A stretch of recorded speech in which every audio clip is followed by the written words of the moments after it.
Episodes ad-free.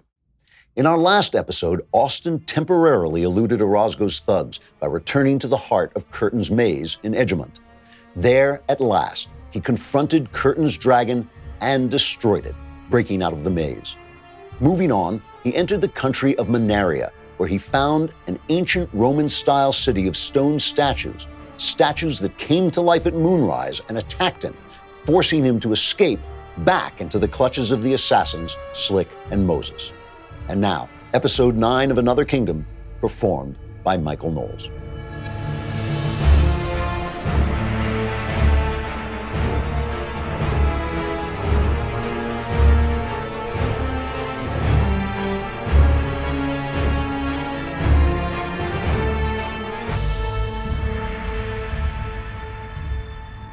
I turned and stepped through the veil of transition back into Orosgo's mansion.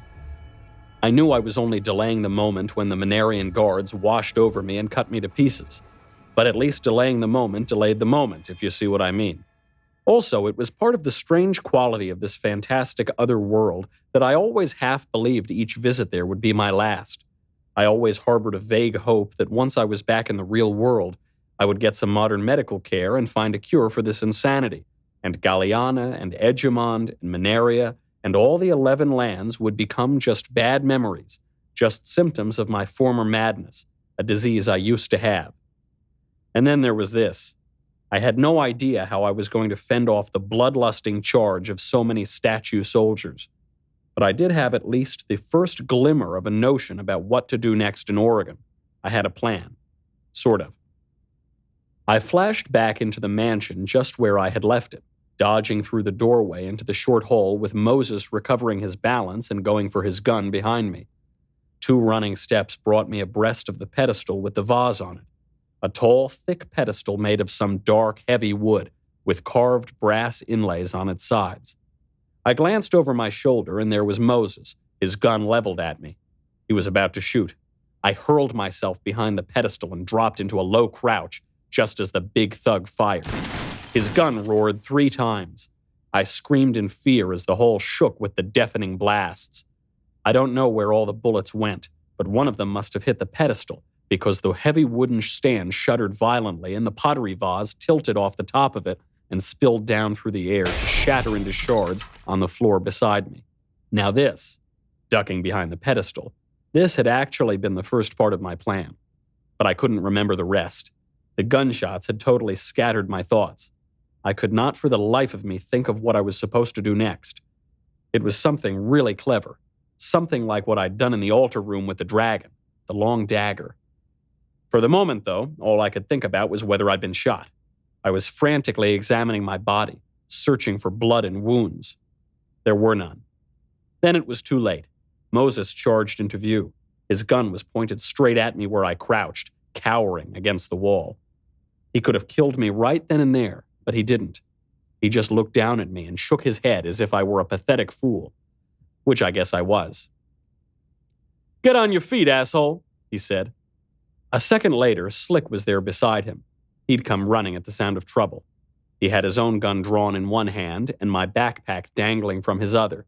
When he saw me crouched against the wall, surrounded by pottery shards, he bared his teeth in a grin of raw anger. He tossed the backpack to the floor but held onto his gun. Stepping forward, he reached down and grabbed the front of my sweatshirt in his fist. "You heard the man. Get up, punk." Suddenly, I remembered the rest of my plan. Furious, Slick hauled me out of my crouch. And as I went up, I seized hold of a sharp wedge of broken pottery. I grabbed the back of Slick's head with one hand and jammed the shard into his eye. That was it. That was my plan. Well, originally I was going to knock the vase off the pedestal myself, and then hide the shard until I could use it as a weapon, the way I'd hid the long dagger in the cellar of Horror Mansion. But then, when Moses started shooting at me, I forgot to knock over the vase. I forgot everything. I forgot my own name. Luckily, the vase had fallen and broken anyway. So when my brain cleared, when my plan returned to me, I improvised. I grabbed the shard and used it on the spot. You wouldn't have thought a tough guy like Slick would scream like he did, that wild, high-pitched, squealing scream like a wounded rabbit. But the blow had struck him dead on, and the point of the shard had caused his eye to explode in a burst of jelly. It was ugly to see and must have been even uglier if you were on the receiving end of it. Anyway, Slick squealed and reeled and dropped his gun and clutched his face with both hands, and the gun fell onto the hallway runner, and Moses was turning to look at his partner in round-eyed horror, and I swept Slick's gun up off the floor, and Moses saw me do it and turned and tightened his finger on the trigger, and I shot him. Bang, bang, bang, 3 times, the gun jolting in my fist. He was a giant of a man, Moses was, a big target. I didn't get a chance to aim, and I wasn't exactly a sharpshooter anyway, but I hit him eventually. The first bullet went into the wall behind him, scattering plaster. The second bullet made his jacket flutter as a black hole appeared in his shoulder. His hand flew wide and his gun flew out of it. He staggered back against the wall. The third bullet hit him smack in the center of the chest. He looked surprised, and then he looked dead. He slid down to sit on the floor, staring at me, slack-jawed, empty-eyed. I was already on the move. Still gripping the gun, I grabbed my backpack. Frantic, I ran back toward the door, back toward the second-floor gallery. All I wanted was to get out of that house. But the second I stepped across the threshold, I heard shouting from the floor below. I cursed. I had forgotten about the other guards down there, still searching for me. They had heard the gunshots. They were charging into the foyer, charging up the main stairway to see what was going on. There was no escape for me in that direction. I turned quickly, wildly, clutching my backpack, clutching Slick's gun. I ran for the door down the hall, the one that led to the back stairs that had brought me up here in the first place. The next moment, I was in the stairwell, racing down. I reached the door at the bottom. I didn't bother to try to open it. I knew it was locked. I lifted my knee up high and kicked out, hitting the door just below the knob. The door flew open. I burst out into the downstairs hall. I rocketed down the corridor like there was fire shooting out the back of me. I knew the guards must have heard my breakout. I knew they'd be running to the gallery rail to try to shoot me down from above. I had to beat them to the front door. I got there, seized the knob. "There he is!" I heard someone shout above me. I pulled the front door open. The cold air washed over my face. Then, the gunshot I was expecting. A sidelight shattered. They'd missed me. I plunged out the front door into the night. Then I was across the drive and into the forest, running wild. Pines like specters loomed around me. The forest depths yawned black ahead. Here and there, the risen moon dodged in and out of view above the treetops. It made the white bark of quivering aspen glow in the shadows. At first, I heard the men behind me, shouting, giving chase. I saw the beams of their flashlights dancing crazily over vines and branches. But not for long. A few swift seconds and I was deep, deep in the forest, impossible to trace in all that tangled darkness. I ran until I tripped on something, a root, I guess. I spilled to the earth headlong, jarring my shoulder, bruising my rib, scraping the back of my hand. Even that didn't stop me. I leapt to my feet on the instant, and an instant later, I was running again. There was no way for me to retrace my steps, no way to come out of the forest where I'd entered it. But I knew my general direction and kept the moon to the right of me. When I finally flew past the tree line and burst out onto an empty dirt road, I felt pretty certain that I wasn't far from the Passat. I was gasping for breath by then, hacking, sweating, but I still didn't stop. With my backpack slung over one shoulder now and Slick's gun still gripped in my hand, I hied it up the dirt road as fast as I could go. And yes, I found my car, there where the dirt road ended. I slid in behind the wheel fast, tossing my pack and the gun onto the passenger seat. I started the engine and swung the Passat around and hit the gas. I'm not sure how I got away from there, or why exactly. If the bad guys had come after me, if they'd come down the mansion's main drive in their jeeps, they could have blocked the dirt road and stopped me cold, or forced me into a shootout anyway. But they never showed. I drove on, unimpeded. My guess is they had more trouble on their hands than they could deal with back at the house. Slick and Moses were both badly wounded, maybe dead. They needed emergency attention and help. In fact, after I reached the paved road again, I could hear sirens behind me, and I imagined a line of cop cars and an ambulance heading toward the mansion as I sped away. And away is where I sped, all right. I drove and did not stop driving. The woods went on until the road seemed never-ending. It felt unreal. Just darkness at the windows, just trees, their silhouettes, just night as if eternal, and solitude and the deep quiet underneath the engine noise. It came back to me now, how alone I was. No texts, no email, no internet, no friendly faces. I couldn't even coax a song out of the radio. I felt again that great dislocation, the break in the golden chain of communication that binds us to the modern world, that makes us always together, never alone. It weighed on me, weighed heavily. I was thrilled just to see a street sign, a sign of life. I followed the arrow, and soon there was another sign, and I made my way to the freeway, heading south. The traffic was sparse, but I was glad to see it. Glad to see there were other cars, other headlights, other faces in the dark. The world had not yet ended. I drove. The moon went down. The stars grew dim. The sky brightened. Dawn. My gas ran low. I got off the freeway to fill up. I found a little diner with a clutch of tractor trailers parked in the lot outside. I nestled my car among the big rigs, where it wouldn't be easily spotted. I stuffed my gun into my pack, and as I did, I saw that Slick had dumped my phone back in there. It didn't mean much to me at that moment, but it would. I shoved the pack under the passenger seat. Then I went into the diner and bought a sandwich, bacon on a roll. I brought the sandwich out to the car, but I was suddenly too exhausted to eat it. I set it on the seat beside me. I tilted back the driver's seat. I closed my eyes. But I couldn't sleep, not right away. Images from the shootout kept playing in my mind. Slick's eye exploding, the gun bucking in my hand, Moses sinking down the wall. It's one thing to kill a dragon, but another thing to kill a man. I didn't regret it, but I didn't much like it either. And what was I going to do now? I could not go on like this forever. I could not go on like this another day, in fact, with the cops after me for murder, with the murderers after me, my parents against me, my brother against me, my sister gone, hiding, terrified, in danger. No friends I could reach, no way to clear myself in a world Orosgo seemed to own, no way to stay alive beyond a day or two. Despair and die, Slick had advised me. I despaired and I slept. I woke up slowly, my body aching, my eyes glued shut with sleep. When I managed to pry my eyelids open, I saw it was bright day. The sunlight splashed on the windshield, blinding. I raised my arm to shield myself from the glare. I straightened in my seat. I remembered where I was. I slumped. I sighed. I sat in the car and ate my cold bacon sandwich, chewing morosely, tasting nothing.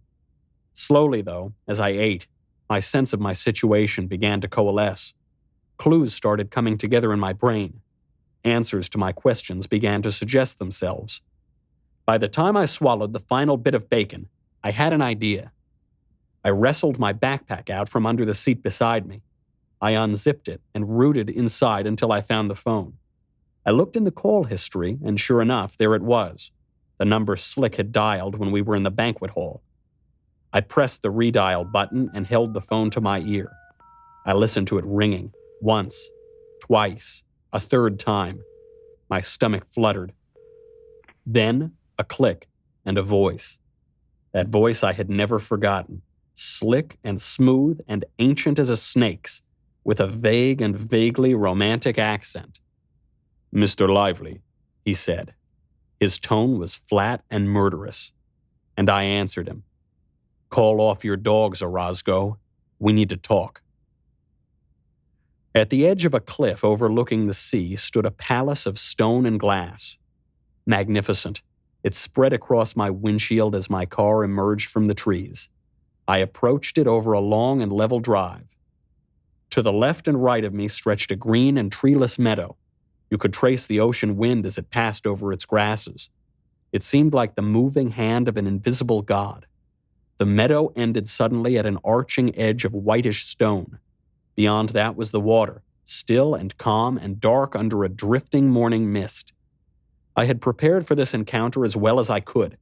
I had driven all day from Oregon to Santa Barbara and then spent the next day in a small motel on a side road just outside of town.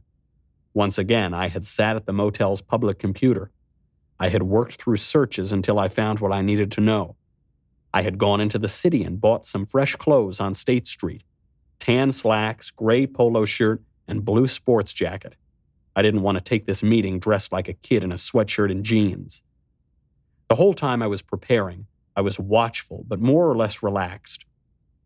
I knew there was a chance Orozco's thugs would come after me, or the police would come after me, or Orozco's thugs who were the police, or vice versa. But I didn't think they would. The old billionaire and I had made a truce on the phone, and I believed he wanted this meeting, wanted to hear what I had to say. That night when I watched the TV news, there was no mention of me, no mention of the melee in Oregon or of billiard ball, none of it. I expected as much.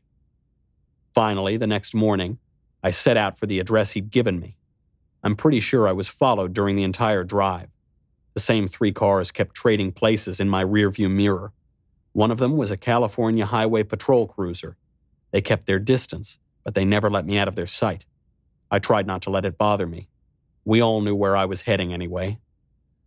I got off the freeway at the community of horse farms and estates known as Hope Ranch.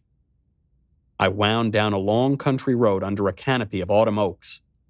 At the end of the road, I turned up a hill and climbed through residential streets until I reached a manicured hedgerow that didn't quite hide the stone wall behind it. There was a gate there and a gatehouse. 2 armed guards stepped from the little cabin and a third stayed inside, watching through the big window. One guard approached my car and asked me to step out. He was smiling in that friendly fascist smile in California. I guess the sunshine makes our fascists mellow. When I was standing beside the car, he patted me down, looking for a weapon. The other guard climbed into the Passat and searched in the glove compartment and beneath the seats, front and back. Then he popped the trunk and searched in there. I had left Slick's gun in my backpack in the motel, so there was nothing to find. At last, the first guard nodded to his pal in the guardhouse. The gate swung open, its motor grinding. I drove onto the property, through a stand of trees, then out into the meadow. I reached the house and parked next to the other cars already sitting at the edge of an enormous cul-de-sac, under a low concrete balustrade. Riley's dented little Passat looked ridiculous between a classic Rolls and a brand new Tesla. There was a Lamborghini nearby, too. It looked like an orange rocket ship. The half-acre in front of the house was elegant and beautiful, a walking maze of low bushes with a fountain burbling at the center, vines with red and purple flowers climbing over the surrounding balustrades, a graceful front path to a graceful front stairway flanked by marble cherubim. This was the third of Orozco's mind-bogglingly elaborate estates I had been to, if you counted the mansion in the woods and the one at the top of the Beverly Hills. I wondered how many he had in how many cities and how many countries all told. And while I'm describing the landscape, I guess I should mention the gunmen. They decorated the place like lawn gnomes, if your lawn gnomes happened to dress in black and wear mirrored sunglasses and jackets that bulged at the armpit where they carried their gnomish semi-automatics. Mirrored glasses or no, I could feel their watchful eyes following every step of my approach. I walked up the path to the house. It was massive. 2 stories, but as long as several football fields, gabled roofs linked to circular bays and walls of enormous windows everywhere. Below the cliffs, the sea stretched out into the mist. I could smell the salt water on the dancing breeze. The front door opened as I came near. A butler stood at attention on the threshold. I assumed he was a butler. Half butler, half hooligan, whatever. He was clearly packing heat like all the others. He led me through wood-paneled rooms, past a marble fireplace carved with crests, and finally through an all-glass door and outside again to the red slate patio in back. The patio sat on the very edge of the cliff, enclosed by another one of those graceful stone balustrades. The sea was all around it so that it seemed to be floating in midair. And there he was, my old pal, Serge Orozgo, the man who employed my mom and dad and brother, and who had been trying to murder me for days. We'll get back to the story in a minute. But first, if you'd like to keep watching these great visuals throughout the whole episode and get each episode a full week ahead of everyone else, become a Daily Wire Premium subscriber. You'll get a new chapter every Monday, while the rest of you will have to wait till Friday to find out what happens on Austin's quest. Don't wait till Friday. Subscribe now. As a premium subscriber, you'll be able to watch live episodes of The Ben Shapiro Show, The Michael Knowles Show, The Matt Walsh Show, and me on The Andrew Klavan Show. Read dailywire.com without ads, download our latest ebooks, interact with hosts by writing into the mailbag. It's all ad-free.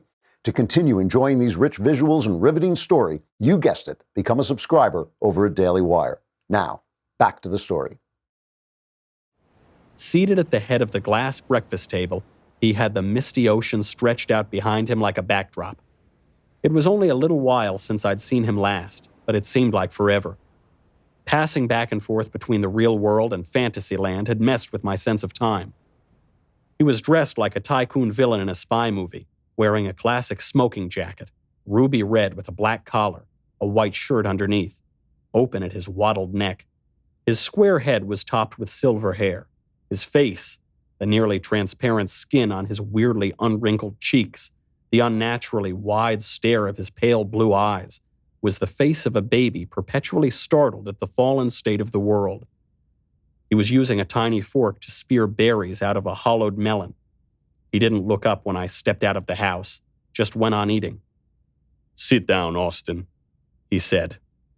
It was the tone a lordly father would use with a wastrel son. I sat down in the filigreed metal chair across from him. The butler gunman hovered beside me, hands clasped before him. "Can I offer you something?" Orosgo said, still eating berries, still not looking at me. "Coffee," I told him. The butler shimmered away like Jeeves if Jeeves was strapped with a Glock. Then we sat there in silence, Serge Orosgo and I. No sound between us but the wind off the water and the hiss of distant waves. He went on picking out berries with his melon fork, examining them, popping them into his mouth, chewing them, as if chewing them were the most fascinating thing a fellow could do. More fascinating, certainly, than conversing with me. I guess this treatment was supposed to make me nervous. No need. I was nervous already. There were no illusions between us now. I knew who he was, and he knew I knew. His gunmen were all over the place. He could snap his fingers, and they'd snap my neck. I only had one chance to get this conversation right. That said, there was something different about him. Different from the last time we met. It was subtle, but I could see it in those weirdly infantile, weirdly reptilian eyes. It was revealed in the slight tremor of his forehand, and even in this whole elaborate performance of his, ignoring me and so on. Was he afraid? Is that what it was? It felt like that. But afraid of what? Of me? Seemed unlikely. Of something, though. Last time we dined together, he had been confident. Loony, but confident, as you'd expect a rich and powerful madman to be. But now, something had taken the confidence out of him. That was how it looked to me, anyway. I waited for him to start the conversation. Finally, he set the melon fork on the melon plate beside the melon. He slouched back in his chair, make-believe regal, his hands folded on his lap. He went on chewing the berry in his mouth until I wanted to shout at him to stop all the damn berry chewing and get down to business. Then he did.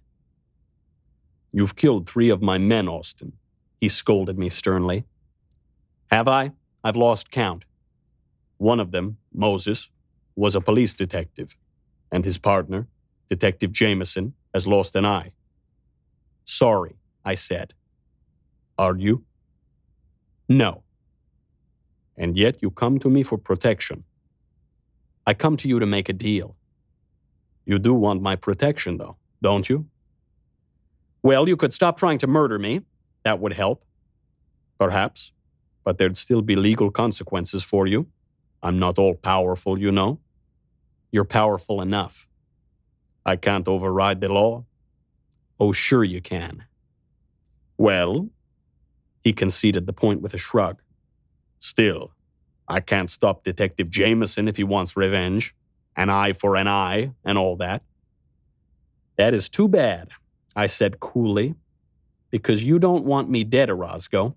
I'm the only one who can help you now." "So you said on the phone." "So I did." Man, I sounded suave and confident, didn't I? Even to me, who knew I was neither. But I figured he could see the fear in my eyes, same as I saw it in his. We were each playing a role at this point. I reached into the inside pocket of my jacket and pulled out a sheet of motel stationery, folded in half. I unfolded it and held it out to him. He hesitated, watching the paper fluttering and crackling in the breeze between us. He seemed to think it was beneath him to do the work of reaching for it. But I waited him out, and he finally did reach. I watched him carefully as he examined the page. The results were very satisfying, very dramatic. I won't say he went pale because he was already white as a snake's belly, but an expression of purest terror came into his surprised baby eyes. He tried to hide it, but his lips trembled and got wet at the corners. I pressed my advantage. "That's him, isn't it?" I said. He didn't answer. He handed the paper back to me. His hand trembled like his lips. I took the page and glanced at it myself. I wasn't a great artist, but I could draw a likeness all right, especially a likeness that had been burned into my memory like this one. The raisin face with its beady, gleaming eyes, the little tuft of gray hair on his head, the tuft of gray beard on his chin. It was a good drawing of the wizard Curtin. "This is your guy, right?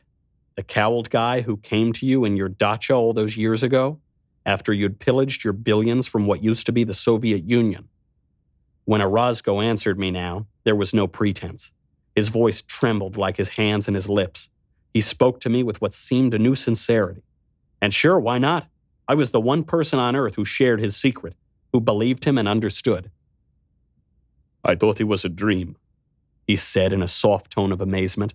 So soft the sea breeze nearly carried the words away. "I thought the whole thing must have been a dream. Even now, when he started coming back to me, his shape, his shadow, in the halls at night, in the mirror behind me, I thought..." He laced his fingers on his belly to keep them still. They were shaking so badly it took him 2 tries to get them laced. "I think he's like that here," I said, slipping the page back into my jacket. "In this realm, I mean. He's a mind thing, like a dream, like a phantom. Even in photographs, he comes and goes. It's different there, in the other place." "The other place," he said cautiously. "Galliana, Egmont, the places in the book, another kingdom." For a moment, I thought he was going to pretend he didn't understand me. But then he said, "You've been there? You've seen him?" I nodded. "I've seen him, clearly as I see you. His name is Curtin." "Curtin." He seemed to roll the word around in his mind to see if it fit. "And is he..." He didn't finish. I thought to myself, is he what? Horrific? A demon? The devil himself? I flashed on the mansion in the Egmont woods, the dragon in the mansion, the horrible, bloody end of that endless dinner there. "He's kind of like you, Serge," I said brutally. "He works on people's minds to get control of them." "I know," he said softly. "He's powerful like you too. But also like you, he's not all powerful. He can be beaten." "Can he?" "Yes." "By you?" "No, but I can help." "There, you mean, in this other kingdom?" "Yes. But what happens there happens here. I've got the scars to prove it." Orosgo didn't answer. He fidgeted with his hands. He licked his lips. I leaned forward, toward him, resting my forearms on the glass tabletop. "What was your original deal with him?" I asked. "He offered you, what? Fame? Power? The chance to brand an era with your name. The Orosgo age." "It's so long ago," he muttered, his chin sunk on his chest. "Like a dream. I can't remember." "Oh, sure you can. So all this time you got to shape the world, run the world in some quarters. And what did he get? What did you offer him?" This was really getting to him now. He was truly agitated. He lifted a quivering hand to his forehead, massaged the uncannily smooth flesh there. "Oh, I don't know. I don't know. Nothing was ever mentioned clearly. Nothing was spoken aloud. Like I said, a dream." "Oh, it was no dream, Orosgo. You promised him something in return for this immortality of yours." When I said that word, immortality, his hand fell. His eyes suddenly flashed up at me. I said, "Oh, wait. It wasn't immortality, was it? Not real immortality. Is that what you're afraid of?" I asked him. "Dying?" No, no. He murmured, but I wasn't convinced. "We all die, Orosgo." "I know that," he said irritably. "So what the hell did you offer him? Your soul?" That made him even more irritable. He grimaced and waved his hand. Don't be ridiculous. There's no such thing as a soul. If I cut you open, would a soul spring out of you? No. Just guts and blood. Atoms and void, that's all. Yeah, I'd heard this routine already in the Times article. And as I say, I wasn't convinced. I leaned back in my chair. But he'll take the book instead, is that it? Bring him the book and you're squared away. Otherwise, the original deal stands. Is that it? He made exactly the same gesture as before, a grimace, an irritable wave, as if to erase my words from the air between us. I told you, I'm not even sure he's real. In fact, I don't believe him. Just shadows in the dark. An image in the mirror. This persistent urging in my mind. It's some delusion of old age, that's all. No.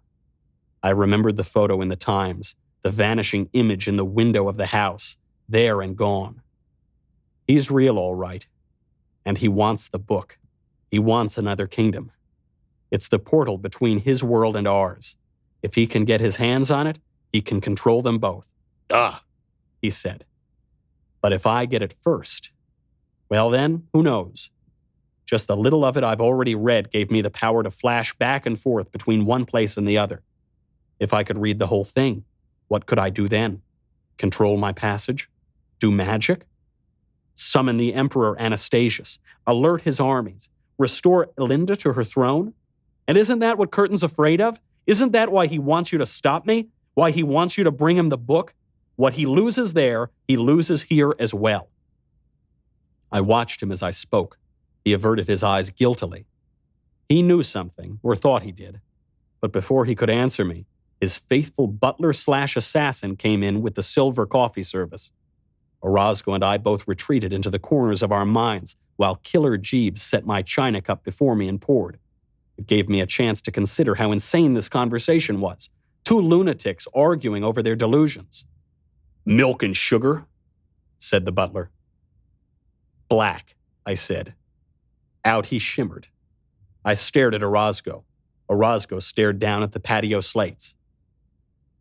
I've had my people look into it, he said finally. There are ideas out there, theories, on the dark web. You know this sort of thing. Very complex, very deep conjecture. It begins with the very origins of life. Even before the advent of DNA, the very process of replication that defines life involves the creation of a symbolic representation of the organism. You see what that means, yes? Life itself is metaphor, a link between matter and meaning. Every story, from King Lear to Hey Diddle Diddle, is a bridge between those two. Every one of them rearranges the human brain to make that connection on a quantum level, channeling uncertainty out of the random and into, and so on. You know that scene in horror and science fiction movies where someone explains the completely ridiculous setup in pseudoscientific terms that the screenwriter plucked out of a Wikipedia search? And you eat your popcorn thinking, yeah, just get to the mayhem, would you? Well, this was that scene.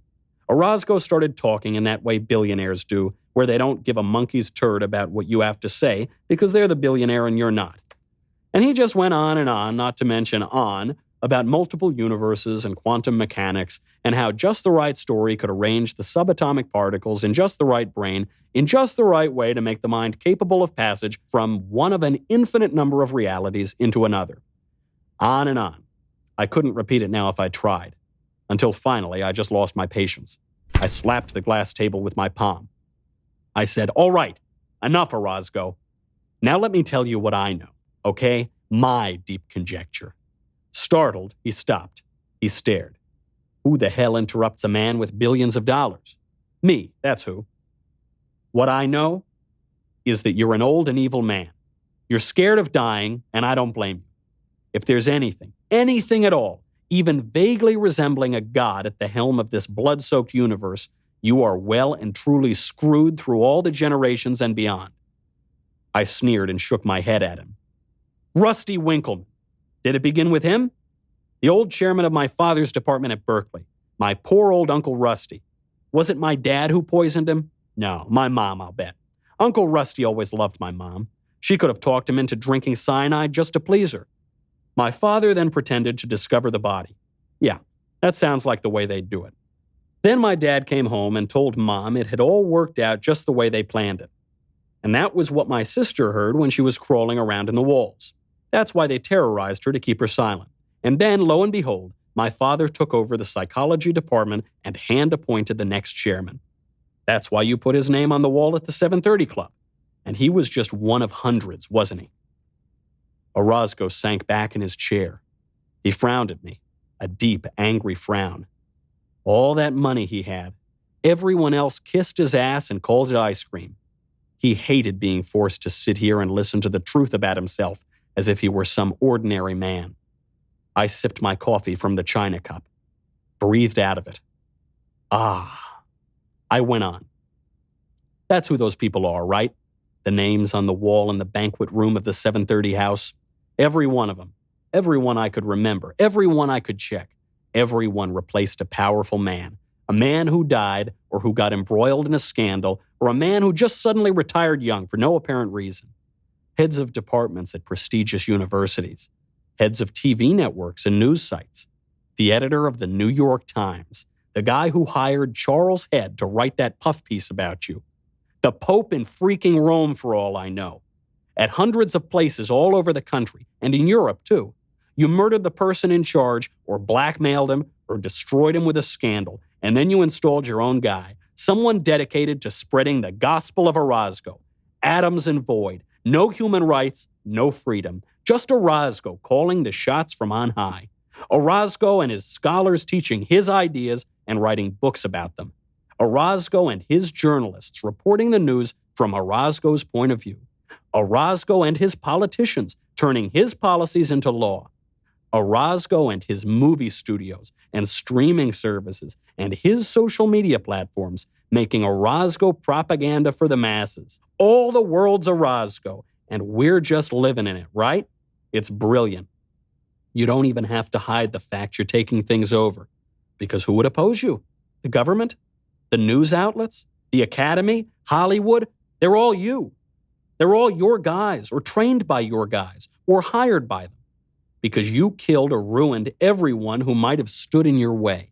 You miserable toad. 30 years. 30 years you've been at it, filling the big positions with Orosgo mind slaves like my mom and dad, my brother. I shook my head. Man, oh man, I would have you arrested if you didn't own the police. We faced each other across the breakfast table. He had gotten control of himself now, some control. He'd quieted his trembling at least. He lifted himself up in his seat and regarded me as if from a height, doing the lordly father over the prodigal son again. "What is it you want, Austin?" he said. I set down my coffee cup. It rattled on the saucer, revealing my own unsteady hand. All the same, I stared right back at him, my teeth bared, my fury plain. "I want my life back, you son of a bitch." For a moment, he didn't react at all. Then he inclined his chin, just slightly. I thought I saw a hint of a sour smile touch the corner of his damp, nervous lips. Of course. This was familiar ground to him, a game he knew how to play. Someone wanted something from him. Someone was ready to make a deal. "Go on," he said, his tone more certain than it was before. "I want your thugs to stop trying to kill me. I want your cops to stop trying to arrest me. I want your newsmen to stop putting my picture on the damn internet. I want the word to go out that I've been cleared of all charges. My sister, too. Riley. I want her left alone." He gave a huffy little snort. His baby blue eyes gleamed. "And what do I get? What do you have to offer me?" The way he said the word you, I could tell he meant a worm like you. In answer, I drew myself up in my chair, trying to look as little like a worm as possible. "You get the whole world, Orosgo. Isn't that what you want? You give me my life, and you get the whole world. You want a Orosgo government run by Orosgo experts, spouting Orosgo ideas, reported by Orosgo journalists, and turned into Orosgo movies starring guys playing Orosgo? It's done. It's yours. Every bit of it. The whole world. Take it. It's no good to me. As far as I'm concerned, you and the world deserve each other." He gave a soft, miserable laugh at that. lifted his chest and shoulders in a shrug. I don't need you to get that. I almost have it now. Almost, but not quite. And time is running out. Any minute now, the big hook will come and yank you off the stage of life, and then whatever was left of his miserable laugh faded miserably into a miserable silence. That's right, I said. Curtain. The curtain call. The final curtain. He's no dream surge. Whatever deal you made with him, he will collect, believe me. His power is in the mind, and when that's all that's left of you, Stop! Stop! Stop! He spat the words like venom, baby blue eyes full of terror. This is all nonsense! Nonsense! I sat back slowly in my chair. I did my best to simper at him. I said, kill me then. If it's nonsense, kill me. No answer. Silence. The sounds of the wind and the sea. Our eyes met across the table. He lifted an unsteady hand to his mouth and wiped the spittle from the edges of it. He took a long breath. What can you do about it? He asked. I can defeat him, I said, or help to defeat him. I'm the only one who can. God alone knows why, but I'm the one Queen Elinda chose to do the job. Like you said, the right mind and the right story. I could see Orosgo considering what I said. I drove the point home. That's why Curtin wants the book, right? To stop me. To give him the power I'm supposed to have. If he gets it, do you really think he'll keep his word and let you off the hook? But if I get the book, if I do what I'm called to do, if I stop him from taking over the 11 lands, he's done. And you're free. So there it was, the whole bargain laid out, the deal on the table. I had said what I had come to say. Now the decision was his to make. He sat there thinking it over. And I sat there thinking, this is the single craziest conversation anyone has ever had. Why should I trust you? Orosgo asked me finally. You said you could get me the book before. You lied. I lied so you wouldn't kill me. Now I'm telling the truth for the same reason. Our interests are aligned. I have to beat Curtin to fulfill my quest, and you want him beaten so he doesn't drag you down to hell where you belong. It's a clear choice, Serge. You give me my life back and you get the world. Otherwise, you die and Curtin takes your soul. Once again, silence. We sat there face to face, and I felt the sheer googly-eyed nuttiness of our conversation enveloping us both. It occurred to me that only one of two things could be true right then. Either we were a pair of maniacs raving at each other like drunken schizophrenics in a hobo camp, or we were bargaining over every single thing that really mattered. It seemed a long, long time before Orosgo said, I need some time to consider your offer. How long? I asked. Until you reach your car, he said. If I haven't had you killed by then, my answer is yes. I laughed out loud. I meant it to seem carefree and debonair, but it sounded a lot more like hysteria, even to me. My chair scraped on the slate as I pushed back from the table. Tell Mom and Dad that my last words were, thanks for the coffee. I started walking toward the house. My breath was suddenly short. My pulse was suddenly hammering in my head. Everything felt on the fritz inside me. Short-circuited, electric, jumbled up. It was going to be a long walk back across the estate, wondering at every step whether I would reach my car or be dispatched into the netherworld by an Orosgo bullet. I crossed the patio. I reached the house. The butler gunman opened the door for me from within. And behind me, Orosgo said, What about the book? I paused. I looked back at him. Another kingdom. How will you find it? You don't even know where it is. Sure I do. My sister has it. But she's vanished. Why do you think you can find her when all my people have failed? I gave what I hoped was a devil-may-care smirk. Because I already know where she is, I said. And that, I figured, was my cool exit line.